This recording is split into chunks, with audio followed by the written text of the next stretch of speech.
From AATH, the Association for Applied and Therapeutic Humor, this is Laughbox, the podcast for laughter and humor professionals. Here's your host, Chip Lutz.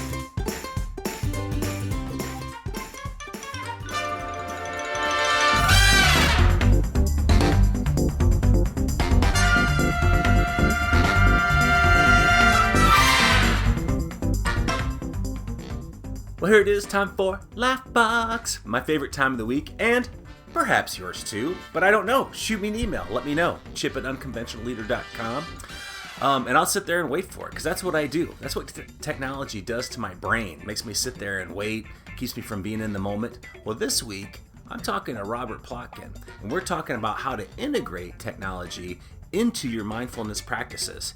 Fascinating conversation, because I know for me, some of the biggest distractions I have are on my phone, my apps, Facebook, computer, email, all those things. And he shares with us how to not have it work against you for mindfulness, but how to actually let it work with you. So, I want you to get a pad and paper. No, just get your phone, and let's have a little bit of fun.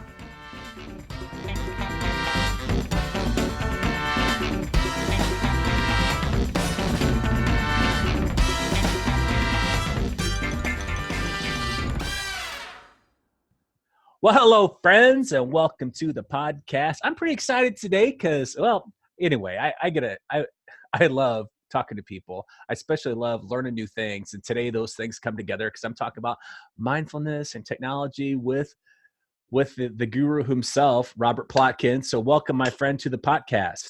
Oh, thanks so much for having me. And I always tell people, I struggle with all of this as much as anyone else. I don't think I'm a guru, although I appreciate, you calling me that. I think I'm just someone who, has struggled with technology and mindfulness, learned a lot on my own and likes to share that with other people. Awesome. Well, and, for our listeners, if you could just give them a little bit of background on you, that would be awesome. Yeah, I have a kind of unusual combination of backgrounds, which led me to where I am now. I'm a computer scientist. I've been programming since I was a kid, started on an Atari 800 computer in back the early 80s, studied computer science at MIT, and been a patent lawyer for the last 20 years, focusing on patent protection for computer technology. So I'm just immersed in the high-tech world all the time. And in my work, I have to use technology, computers for writing and communicating with people. And like everyone else, I struggle with staying focused and not de-stressed, while using technology. Yeah. On the other side, not professionally, but in my spare time since I was a kid for the last 35 years, I've studied Japanese martial arts. That's my primary background in mindfulness training. And in recent years, I've also started engaging in mindfulness meditation. And so what I learned for myself, kind of the aha moments I've had, were how I can bring those two backgrounds together to help myself learn how to stay focused, productive, avoid, that pull of the technology that it has. And first for myself and now to try to help other people learn how to get those same benefits. That is awesome. And I can't wait to talk about that because my phone is probably one of my biggest distractions. So I'm all about that. Before we get into our conversation, I'm just going to ask you a random question just to get our conversation going. Now, I'm assuming based on your roots in the computer world that you grew up in the 80s. Yeah, I did. Right. I was a young kid and then teenager in the 80s. Yeah. Yeah, me too. All right. So what is your go-to 80s tune that takes you back to high school? You're like, woo, you throw your hands up, get the rock on sign. What is that tune? What is that tune for you? I actually play music. I was with a bunch of people last night and we brought up 8675309. Your funny story is that, I like, when I invoice for my business, I always try to think of fun invoice numbers. One time I put OI812 as an invoice number and I actually got a check with that on there. And then, so my last invoice, that was actually my invoice number. I used Jenny's phone number. There we go. Yeah. I love it. I love the 80s. People put it down all the time, but there's great music from the 80s. And I tell you, I'm in a band too, just an amateur thing. And when we play 80s music, people get up and go crazy. I love that. My wife and I, we went to saw an 80s band for New Year's Eve a couple of years ago. It was fantastic. It was like being right back in high school. Made me wish I had a Trans Am and everything. We just did Sister Christian recently, and I think everyone felt like they were back at their prom if they grew up at that time. Oh my Lord. They played the hell out of that on the radio in the 80s. I got so sick of that song. I was like, man, can't you guys play something else? That and Let's Hear It for the Boy from Foot. Woo! All right. You're taking me straight back, man. I feel 30 years younger. All right, my friend. Well, I'm really excited to talk about our topic today. So, let's just start with the whole concept of mindfulness. And when you're thinking mindfulness, can you give me like a high level description of what you're talking about? Yeah, let me start out, for you and other people who may not be familiar with it. I'll start out with the kind of boring and very sensible definition that's usually given. Most people attribute it to John Kabat-Zinn, who founded the Center for Mindfulness and Mindfulness-Based Stress Reduction, MBSR, many people may have heard of. And he says mindfulness is paying attention intentionally to your experience from moment to moment without judgment. I mean, it's a great definition. It really gets it across. It is a bit boring. To bring it in a technology context, I might want to say, that's funny. Being mindful is kind of like live tweeting your life to yourself. You're paying attention to, stepping back from, and noticing what your experience is from moment to moment intentionally. And when I say it's like live tweeting, sometimes people teach mindfulness when you're starting out. If you're having a hard time getting your head around that, I'm having my experience. What does that mean to pay attention to it? I mean, aren't I doing that already just by being here, living my day, eating breakfast, brushing my teeth? Well, there's an aspect of stepping back from your experience and paying attention to it. And sometimes it can be helpful to put words to it in your mind, to really focus on what you experience. Like, oh, I'm experiencing excitement now, fear, I'm feeling focused, I'm feeling agitated. If you put words to it, as if you're writing a little tweet, it can help you clarify, what your own experience is. But that's really, it's in a sense, it's just like, remember that you were back in the 80s, we'll keep sharing 80s experiences. Wasn't there Othello commercial for that game Othello, a moment to learn, a lifetime to master. It's the same thing with mindfulness. It's very simple concept, but very difficult to actually engage in. It takes a lot of practice, and it's really a lifetime experience. It's not like you ever get mindful and then you're done. It's something that you just have to keep working on forever, really. And so, I mean, and this came from, I assume, because you alluded to a little bit your martial arts background, because so that's just so unique to me, that it's kind of evolved from that. Is that something that they practice within martial arts? Yeah. In my own martial arts training, it's kind of funny. I had American and then Japanese teachers, and I don't remember anyone using the word mindfulness. There are some other states of mind that are focused on in Japanese. One is called Zanshin, which essentially means like a kind of calm, all-encompassing awareness. You can think of it practically as you're walking down the street. You're ready at any point to be attacked. You're not bracing for it. You're not nervous. You're not tense. You're completely calm, but also completely aware of your environment. And that is a kind of mindfulness. One way I experienced it was in learning how, when someone's throwing a punch at you, what's your instinctive response? Fight or flight. You flinch, you get scared, you turn around, you want to run away, you start sweating.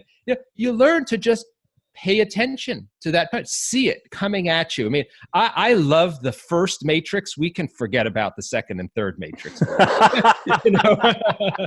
But, I hope now, 20 years later, I'm not going to spoil this for anybody, to say that right at the end, when Neo gets shot at, by that stream of bullets, and puts his hand out and all the bullets stop in the air, and he pauses and looks at them and picks one out, kind of turns it over and inspects it. And in doing that, right, they fall to the floor. That to me is like the ultimate goal of mindfulness in martial arts, to be able to be calm, poised, collected in the face of a life-threatening attack and just see it. And that enables you to then respond. Now, you may respond by kicking the person in the head, but the first point is to be able to pause and see what's happening calmly from a bit of a distance. And that is mindfulness, right, from the martial arts perspective. Well, but that has a direct application to real life. I mean, we're not having punches thrown at us all the time, but certainly we have metaphorical life punches thrown at us all the time.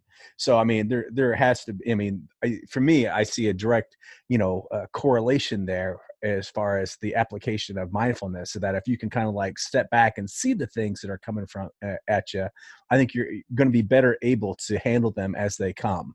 Yeah. And in fact, let's turn to our smartphones. If you pick up your phone and you see, I don't know what that icon is that gets your blood going. For me, it's my email, and I see a badge on it that says 150 messages waiting, Right. That can feel like getting punched, In fact, physiologically, it triggers a lot of the same responses in us as getting punched or attacked, And the really pernicious thing, at the risk of mixing my metaphors here, about the way our phones are designed, is that they do trigger deeply ingrained, like, evolutionary responses in us. They're designed to do that. Really? Yeah, let's just think back to, where we were a couple of million years ago. We're out on the savannah, and if there was some rustling in the grass, right, it was to our benefit to be afraid and to focus all of our attention on that, because it might be a tiger about to pounce out and kill us. Right. And we evolved to be overly attentive to signs of fear or danger. And in fact, to any kind of changes in our external environment, we react to novelty like that. And so our phones are designed to trigger the same response by beeping at us or notifying us or popping something up that's attractive to us. So it's like our brains are just shouting, tiger, tiger, tiger, tiger all day. Wow. I never put that together at all. That is fascinating to me, that really it's basically the same type of response, because I don't want to say get anxiety, but like with email, it's one of those things where, 20 years ago was, I remember I was working in Washington, D.C. in the Navy. When we first got email, I might have gotten 2 emails a day, because nobody used it. We still we used paper for everything and stuff like that. And now it's like, you like you said, you gone for a while. So you're like, on an airplane, you get off, you've got 50 messages, like, oh my God, I got to get through all these. It causes quite a bit of anxiety for me. Yeah. And, I think this is, I'm glad you acknowledge that. I'll acknowledge that it causes anxiety in me. I think a lot of people, know they feel that. They don't want to admit it. They may be embarrassed or ashamed. In the work that I'm doing, when I speak to people and let them know I work on technology and distraction and stress, they often, start talking to me in whispered tones, and it feels like I'm a priest at confession, because they want to bare their souls to me about all the things they're doing. I went on Pinterest last night for 3 hours, and wow. I knew I wanted to do it. It was fun for a while, and it was exciting while I did it. But when I was done, I really felt bad. I felt all dirty. Yeah, I felt kind of dirty. It's empty calories, right? Right. It's the same reason you eat ice cream. You eat the whole pint of ice cream. It feels great, but when you're done, you regret it, and you feel embarrassment, maybe some shame. And so I like to get that out in the open, acknowledge it about myself, and hope to dispel it a bit, and let everyone know. We're all experiencing this. It's totally normal. And we are responding in a natural way to the way our phones are designed. You mentioned email. Those might be coming from friends or work colleagues. But, I'm not trying to be a conspiracy theorist, but it's been well documented that a lot of the big tech companies, Google is well known for this, and Facebook, intentionally design their technology to be maximally attractive to your brain, to keep it focused on doing things like clicking on that next ad, because that's what generates revenue for them. There's a great book by Nicholas Carr. It may seem like it's ancient history in internet time, which is The Shallows, What the Internet is Doing to Our Brains, because it was published in 2009. But it's as relevant as ever. He documents how Google, literally hooks people up to vision sensors to track where their eyes are looking on the screen, to optimize the design of web pages, to keep people from reading from the top of an article to the end without clicking. That's a horrible failure for Google if you read a news article from top to bottom without clicking on an ad, right? Because they don't earn any more money from it. So it's very much like a slot machine, where we're being trained through the use of this technology constantly to be seeking out that next little reward that gives us a hit of dopamine. Right. So that's why I say if you can step back and see all of us like that, it's understandable that we're acting in ways that we maybe later regret or isn't in line with our best true selves and best intention.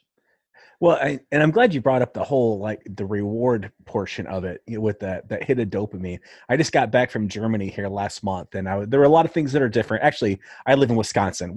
Germany looks very much like Wisconsin, but there were a lot of things that were different. But what I noticed when I was on the train going from Munich to Garmisch is that everybody, had their head in their phone. And I was like, this is a universal thing right here. Culturally, we all do it. And it's an interesting phenomena. If you think about, when we grew up, there was nothing like that. You had landlines, and I'm just focusing on the phone right here, but all the technology, it's just such a part of how we live our lives. It almost seems strange to live our lives without it. Yeah, it's happened so quickly. You mentioned being in Germany. I've seen pictures of Buddhist monks out in the field with their smartphones. No one's immune to it. No one's immune to it. And people I don't even think we remember just how quickly this has happened. I was just reading Cal Newport's new book, Digital Minimalism, and he talks about Steve Jobs at that first big announcement of the iPhone 1. Okay, what was that, about 10 years ago? And even then, Steve Jobs didn't envision the iPhone as a distraction machine. Mm-hmm. He announced it basically as an iPod that could make phone calls. And there was no app store. There was no ability for third parties to load it up with all these different apps that would distract you in a million different ways. It was just a bit of a beefed up music listening device that, by the way, could also let you make phone calls. Right. So we're talking about 6-8 years maybe in which this has happened with tech company. Again, I'm not trying to be a conspiracy theorist, and I'm glad to point people to the sources for this, that have put incredible resources to use knowledge of neuroscience and evolutionary biology to hook us in very quickly, more quickly than we can learn how to respond, which is why I'm working, through technology for mindfulness to help people start to build up new defense mechanisms and strategies for counteracting the effects of what's really happened in the blink of an eye. Right, because it has happened so fast. And some of it is awesome. I love some of my apps. I love Uber, and I love Lyft, because they know exactly where I'm at when I'm at the airport, and they send somebody to come get me. That is the best thing ever for somebody that travels. However, it can be one of those things where you're constantly in there. We were just at dinner the other night, and you look around the restaurant, and here are couples out for dinner, but they both have their faces in their phones, and it kind of takes away from the relational portion of being with other people. So let's shift rudder a little bit, and because and talk about some of those practices people can do to be a little more mindful in a world of distractions, because I think that it's something that I struggle with. I know like you said, I think most people do, even though it might be they don't want to admit it.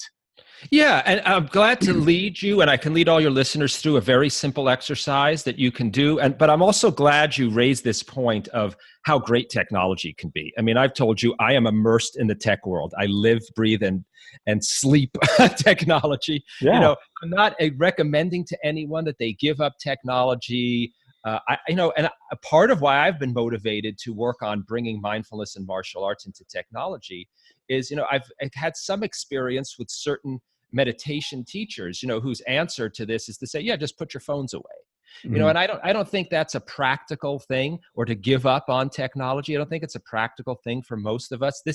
I don't preach abstinence when it comes to technology. And I think we know if we go back to the 80s, again, there was a big effort, right, to teach abstinence. That was not very successful. You're advocating practicing safe technology. Yeah, put a condom on your phone. That's right. That's right.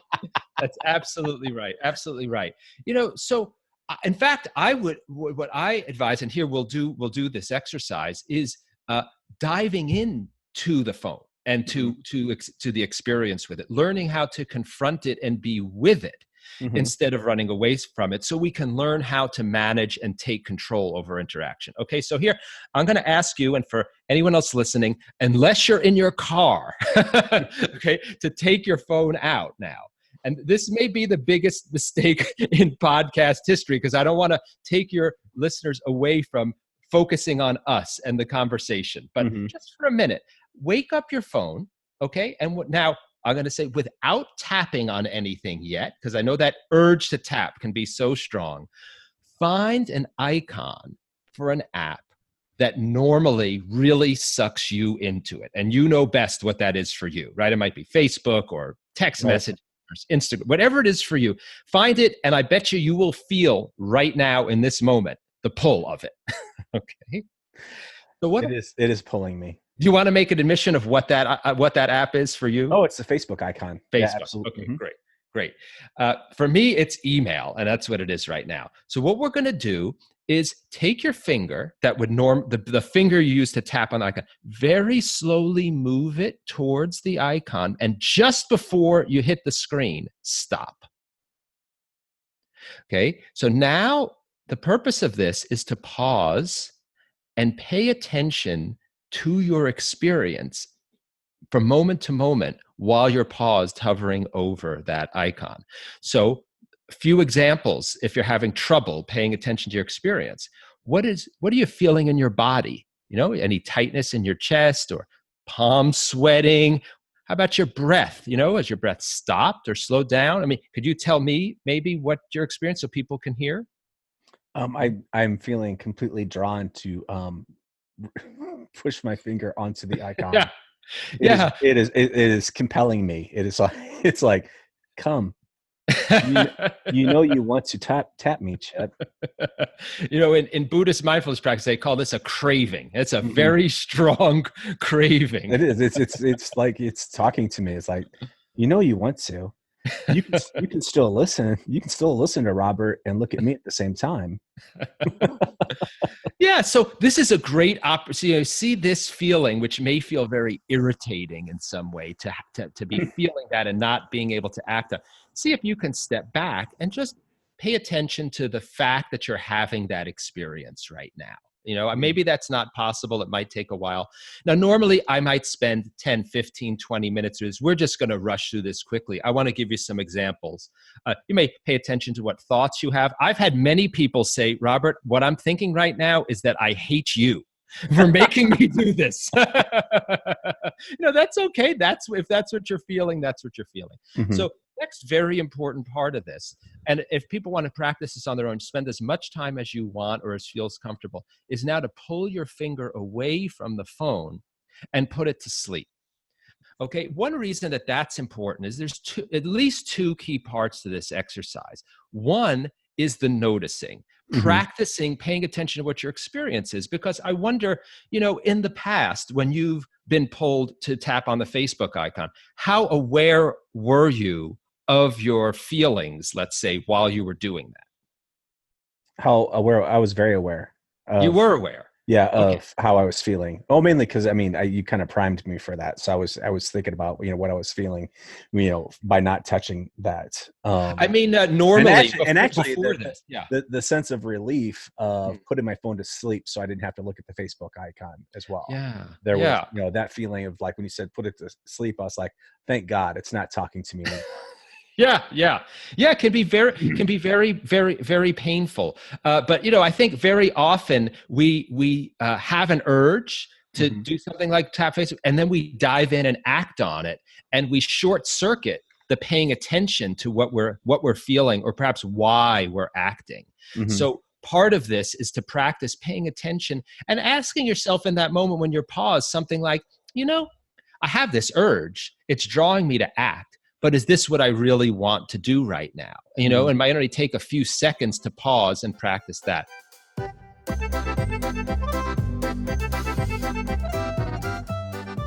And we'll be right back with Robert, but now it's time for Fun Facts. Fun Facts is where I share facts about humor, laughter, sometimes whatever I feel like. And this week, since we're talking technology, the fact is about technology. And this is the fact. Technophobia is the fear of technology. Nomophobia is the fear of being without a mobile phone. I think we've all felt that. Cyberphobia is the fear of computers. Coulrophobia is the fear of clowns. So if we put this together, coulrophobia would be the fear of clowns on computers? That would be interesting. Anyway, you got a fun fact you want to share? Email me at chip@unconventionalleader.com. I'd love to share it with the listeners. So let's get back to Robert. The second element, and this is where the martial arts training comes into play. This is why I see this and how I develop this, from insights in my experience in martial arts, is that you're practicing not just noticing, but also changing how you act. In martial arts training, you do practice noticing at fist flying at your face, but you don't just notice it and let it hit you. You practice then also developing new habits for responding, like throwing a block to not get hit, or moving out of the way, or turning around and running away. You actually train new habits, mental, physical habits.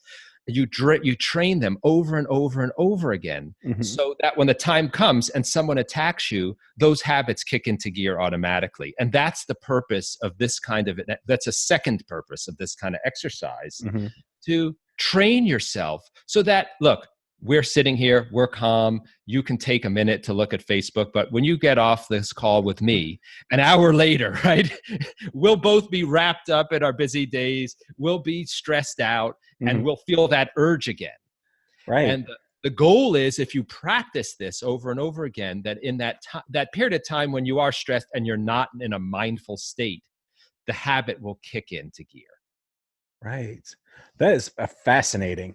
I mean, looking at how you can, because with technology being such a distraction, taking that moment to think about what's going on and be mindful about how you're feeling. I mean, your whole purpose is not like you're shutting down, but looking how, things integrate on, with technology. That is amazing. I love that. Yeah. This is one exercise. This is part of a course I've developed called Tap Into Mindfulness, and people can find it at tapintomindfulness.com or through technologyformindfulness.com. We're always updating and further developing it. I know sometimes when I speak to people, they feel a little silly about stopping and practicing tapping on an icon. People say, wait a minute, I know how to tap on an icon already. Right. It seems to people like kind of a strange thing to do, to practice this. In fact, because the technology is designed to feel like it's so easy. But what I'm trying to, I developed these exercises first for myself. I practiced them on my own. I'll tell you the one that I first used that was really most helpful to me was I realized that I would often reach for the phone. Sometimes it'd be in my pocket or on the desk, reach for it. And that's when I was off to the races. If I reached for it and woke it up, it might be an hour later before I snapped back to my senses. So I practiced putting my phone in my pocket, reaching for it and stopping, and then pulling my hand away. And I do that 20, 30 times in a row. I call that rep training. It's just like, doing dumbbell crunches in the gym, one after the other. Right. Reach, stop, pull away, reach, stop, pull away, reach, stop, pull away, over and over. After a couple of weeks, I found that I could be really hectic and stressed out and would totally automatically and absentmindedly reach for my phone and my arm would pause. Mm-hmm. Because that's what I had practiced doing over and over and over again. Right. So, it may seem silly, but this is exactly, what I experienced in martial arts training. As you continue, you can reach higher levels where you're not just doing things automatically, but it's a great first step to automatically stop if that's what you want to do, instead of being pulled along by the nose, by your phone. Mm-hmm. Now, before you had mentioned like some of the pull of like, say, like with Facebook, somebody likes, something that we put on there, we get that hit of dopamine, people like, like, oh, they like what I have on there, and that, spurs us to, do a little bit more. I would think, if we took a moment, just like, hovering over the icon to maybe like think about why, our feelings in that moment of why we do that, that might, why we like them liking us. Would that be the same type of application? Yeah, and this is a great question. People often ask me, well, what about the positive things? We're not talking about, you're talking about something that feels good, to get praise from somebody, right? We're all social creatures. We like getting praised. And you could say, again, evolutionary biology, people evolved to seek out strong social connections with each other. That's what helped us survive in our tribes, was the strong social bonds. But if you're going on to Facebook 400 times a day, or even 50 times a day, for that hit of dopamine, I think it can be helpful to pause and say, do I need this 20th like or 50th like or 100? Is that something I really need? And, you could ask yourself about how you feel about yourself generally. Just remind yourself, I'm a good person. I'm a valuable person, whether I get 1,000 likes or 5,000 likes or 0 likes. Yeah. I'm laughing at it, making it lighthearted, but there is something deeper about this, right? Which is that we, whether it's the positive or negative, trying to respond to fear or to seek out, that reward. In all ways, we're responding to our instincts, which are not necessarily bad things, but it can be helpful to step back from them and examine them and ask, I often say, look, I'm a patent lawyer, as I said. I'm really focused on productivity. And there's time with my clients, I still use email a lot. I know a lot of people think that that's, ancient technology, but there's times that I'll get drawn in to spending an hour responding to email. And I just power through it and I'm feeling great. Look, I knocked that one out. And the hour's done. I feel good. I feel like I was productive. But if I step back and say, what was I really hoping or intending to use that time for? It was actually to work on a specific project, which I have not moved forward at all. Yeah. Right. So it's mindfulness can be helpful for stepping back, even from positive feelings. Right. And focusing yourself on what your true intention is for how you want to be and spend your time.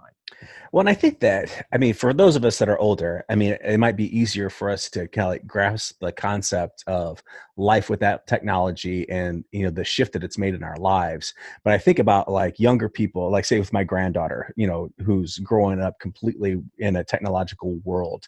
And that I would think that the application of mindfulness within that might have help them not be so consumed by what other people think, within the realm of, did I get some likes? Because I've heard stories of like, young people who will, if they don't get enough likes on an Instagram post, they'll take it down because, it just was one of those things. It was a negative experience for them, or like, oh, and people don't like this, that.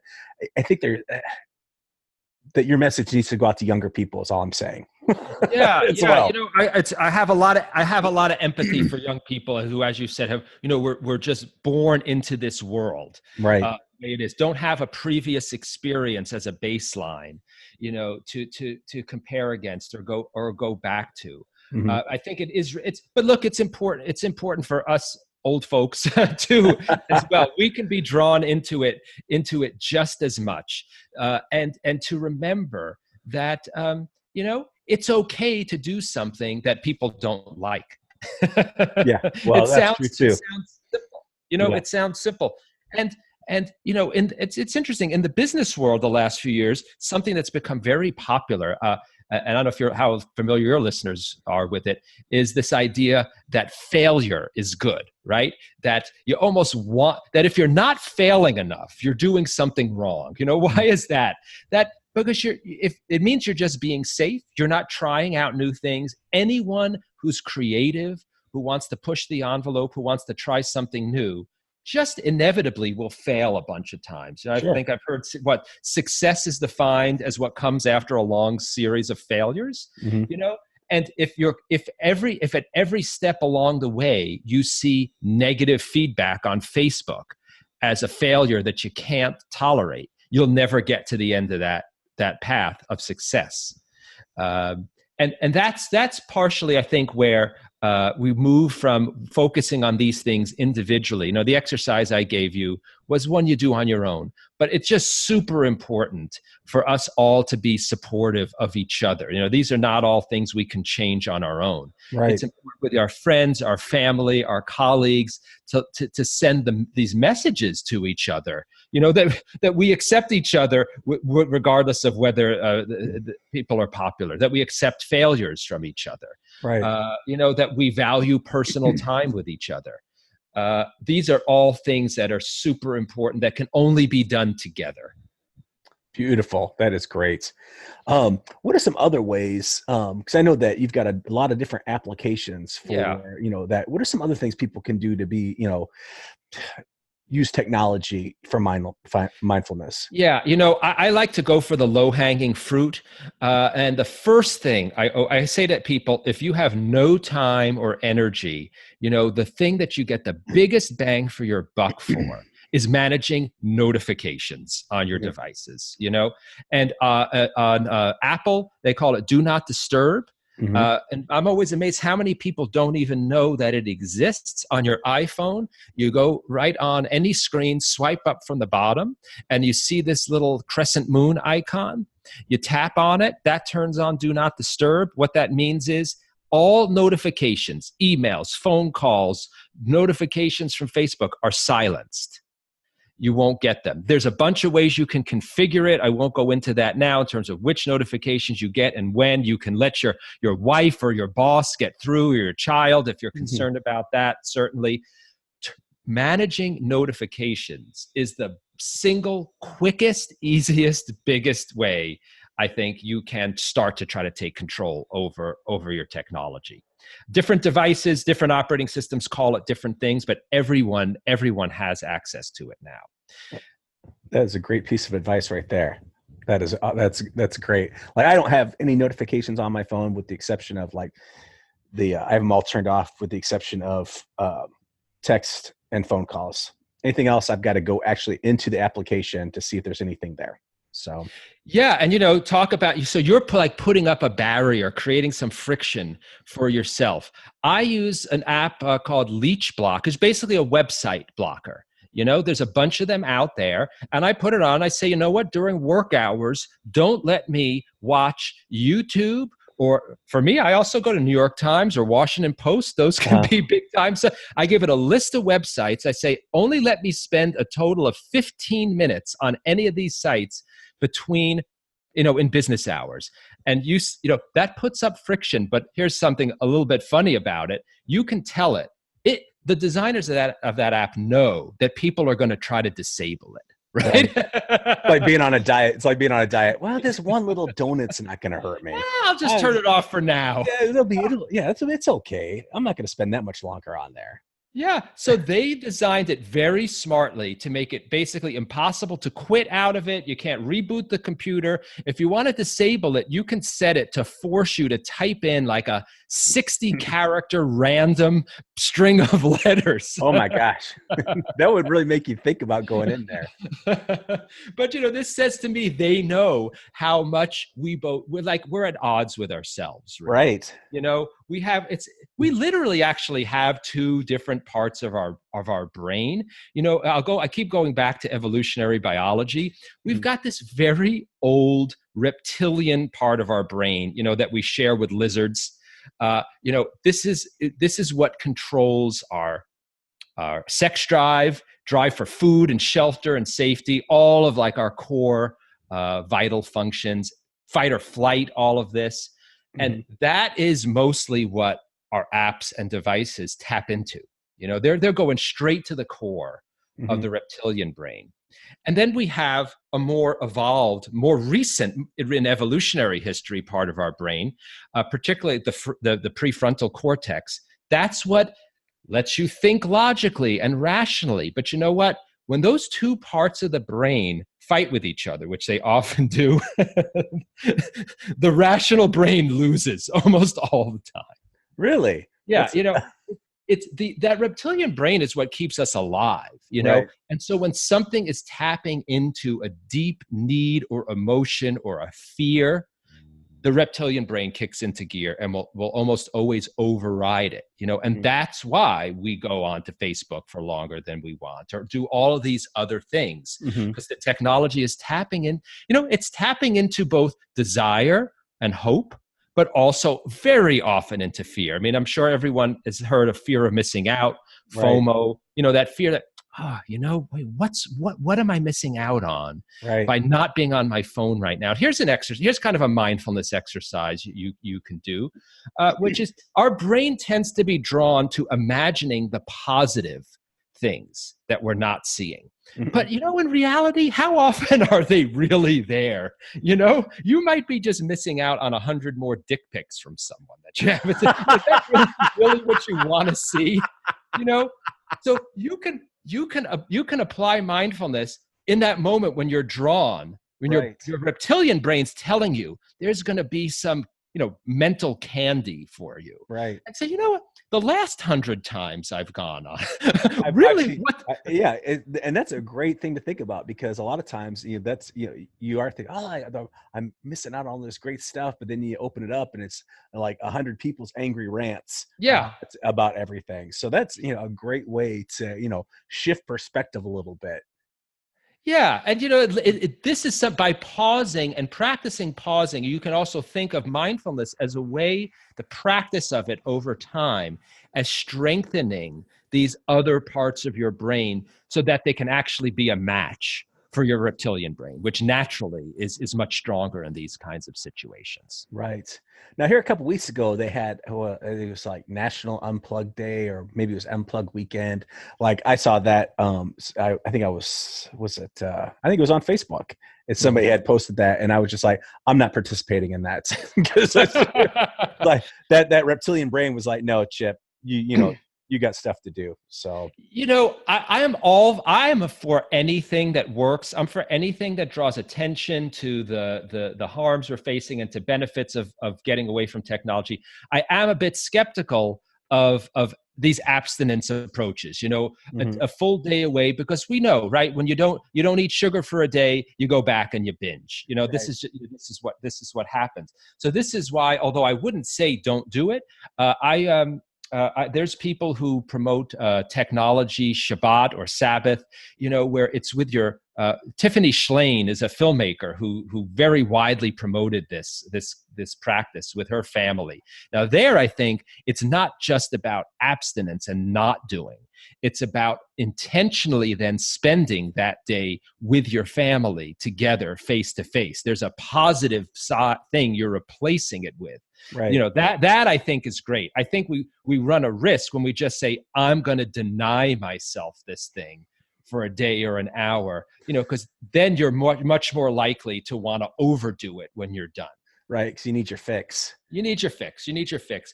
Instead, that's why I talked about, when you feel that fear or the motivation to jump onto your phone, dive into that fear, pay attention to it, examine it, feel what it feels like.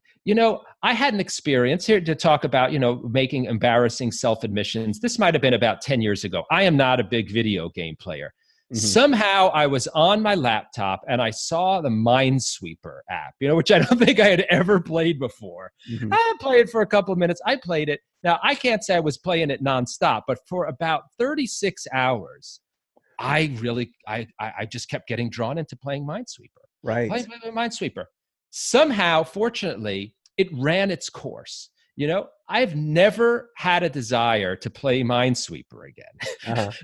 Now, that doesn't happen for all people, but the point is, by sometimes immersing yourself into something, particularly if you do it mindfully, by paying attention to what your experience is while you're doing it, it sometimes can either give you an insight into why you're doing something, or sometimes it could actually help to dispel the intensity of the feeling that's driving you forward, that fear. Sometimes, and Judd Brewer is someone who's had been at the Center for Mindfulness. He's an addiction researcher, and he's done a lot of mindfulness-based therapy for smokers. And he often tells the story, when people come into him, the first thing he asks them to do is light up a cigarette and smoke it. And say, wait, hold on a second. I'm coming here to stop smoking. Why are you asking me to light up? He said, I'm asking to light up so that when you smoke, I want you to really pay close attention to how you feel while you're smoking. And, he relays the fact that there's people who smoke for 20 years who say, you know what? I've never really paid attention, or I haven't since the first day or two. Right. And when ever since then, I've just been doing it reflexively. And when I actually pay attention, it feels like crap. It does not feel good. And it takes that conscious, go back to that boring, sensible John Kabat-Zinn definition, intentionally paying attention to your experience sometimes to feel what it feels like. And then not in a moment or, overnight in some kind of eureka experience. Sometimes by paying attention continuously over time, you can eventually work through and move past that controlling urge. That is fascinating. That is good stuff. Now, your course your online course that you'd mentioned, now is that, kind of like what we've been talking about here? Is it like an interactive course? Yeah, it's very simple. I wanted to keep it simple. It does not involve installing an app. I didn't want to sabotage myself and create something that was addictive. That would have been hilarious though, if you had, like you were talking about with Google, where they have like the retina scanners. If you that whole process to make it an addictive app, so that would have been It's not an app. It's a series of guided audio exercises where, just like I did on the podcast here, I guide people through the exercises they can practice with their smartphone in their hand that essentially simulate interacting with it. Just like in a martial arts class, you simulate a fight with someone attacking you, but in a safe, controlled way. That's what you're doing with these exercises, to replace those instinctive reptilian brain habits with new habits that let you take control over how you use your smartphone. So it's 10 exercises spread out over 4 sessions. They're self-guided. You can take them at any time. You can re-listen to it.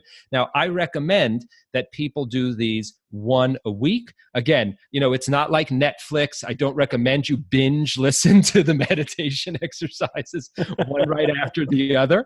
Instead, you listen to one, take some time, then practice it again on your own the next day and the next day and the next day before you move on to the next practice. And then you can keep working on these on your own, like with anything else that you do, practicing a sport or a musical instrument. You can continue to gain layers of skill in these by practicing the same exercises over. And we also have a teacher version for people who are mindfulness or meditation teachers, or who are coaches who incorporate mindfulness.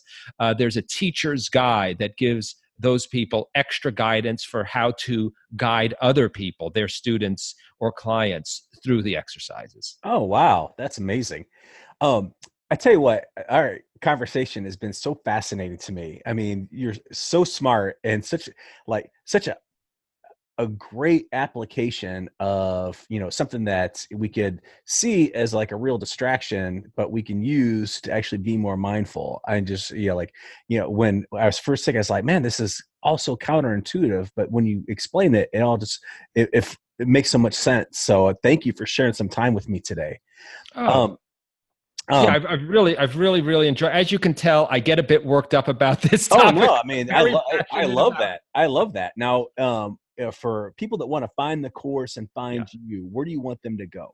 Yeah, you can, for the course, you can go directly to tapintomindfulness.com. For Technology for Mindfulness, which is the broader organization, we have a blog with always has very practical tips on how to use technology mindfully.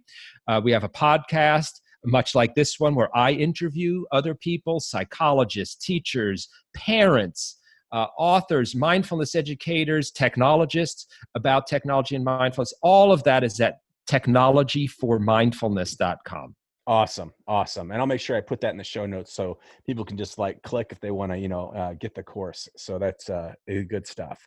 Now we're wrapping up, and I got fast 5 questions I'm going to ask you. Great. And so we're just going to run through them. Just whatever first comes to your mind, just throw it out there. If you don't have an answer, that's cool too. Awesome. Right. First question. Robert, who's your favorite comedian? Oh, geez. Yeah, you're really putting me on the spot. Lately, I've loved Jim Gaffigan. I love Jim Gaffigan. Yeah, absolutely. Hot Pockets. Love that. Absolutely. All right. What's your go-to funny movie? Young Frankenstein from my youth. Yeah. And what's funny is that I love Mel Brooks movies, and I was just watching Blazing Saddles the other night, and I was like, this movie is so politically incorrect. I don't think that they could make it today's world. I just don't, I don't think that it would be, but as a classic, it's one of those things, it's a classic, but if they made it today, they would probably like run him out of town. Do you have a third question? Do you have a favorite kind of comedy that you like? Yeah, in recent years, I've really come to love kind of really dry comedy. I loved the Flight of the Conchords when they were on, probably very obscure. Key and Peele, in the last 5. I'm so sad that they are not on the air anymore. Right. But if I'm going to go and binge watch something, sometimes I try to do it with Key and Peele. I feel it's something a little bit more healthy. Right. Yeah, I love that show, and it is. It's to me, it's smart humor. It's just it's a little bit higher than some of the other just stuff. And let me just point people, do a search on Google for Key and Peele text message confusion. It is the funniest take on why people misunderstand each other by text message, but that you will ever see. I don't have that one app on my computer that keeps me from looking at YouTube during the day. So I will watch that when we're done here today. Great. All right. 4th question. You and I are like having an 80s movie night. What movie do we watch? Oh, geez. There's so many, the first thing that would come to mind would be Terminator. That's the original one. That is a great. That's actually I didn't mind any of the Terminator movies. The last one was a little I don't know, but then again, I'll watch all the Rocky movies too. Yeah, Terminator. Both because of the future, about the harm of technology, and then maybe a Lethal Weapon. Oh, that's a good choice too. All right, last question. All right, and if you don't have this one on the ready, that's fine. Do you have a favorite joke? One that always makes you laugh? Oh, geez, no! Now you're really putting me on the spot. I like to make light of mindfulness. Here, I'll tell you a Buddhist joke, not so much a technology and mindfulness joke. How does a Buddhist order pizza? I don't know. Make me one with everything. Nice, very good. Well, I like that one. Well, thanks so much for spending some time with me today. Like I said, I learned a lot, and I know my listeners will get a lot from our conversation. So, thank you so much. Oh, thanks, Chip. I had a blast being on the show.